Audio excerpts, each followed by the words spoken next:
চাঁপাইনবাবগঞ্জের শিবগঞ্জ উপজেলার মনাকষা ইউনিয়নের সীমান্তবর্তী মাস্তানমোড় এলাকায় অভিযান চালিয়ে ৮টি ভারতীয় মোবাইল ফোন ও একটি মোটরসাইকেল সহ ২ জনকে আটক করেছে বর্ডার গার্ড বাংলাদেশ বিজিবি। আটককৃতরা হল মনাকষা ইউনিয়নের পারচৌকা এলাকার আবুল কালামের ছেলে শাহিন আলম ও একই এলাকার বেলাল উদ্দিনের ছেলে মাহফুজ।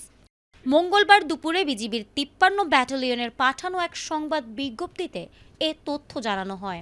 বিজ্ঞপ্তিতে বলা হয়, গোপন সংবাদের ভিত্তিতে মঙ্গলবার সকাল ৯টার দিকে মনাকষা বিওপির সদস্যরা মাস্তানমোড় এলাকায় অভিযান পরিচালনা করে।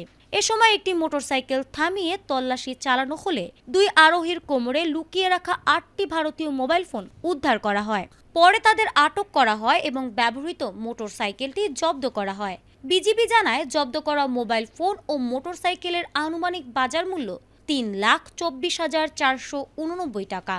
আটক ব্যক্তিদের বিরুদ্ধে আইনগত ব্যবস্থা গ্রহণের জন্য জব্দকৃত মালামাল সহ শিবগঞ্জ থানায় হস্তান্তর করা হয়েছে।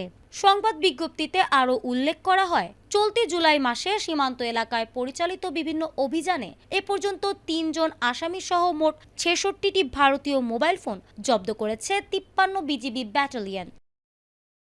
Desk report, ATN Bangla.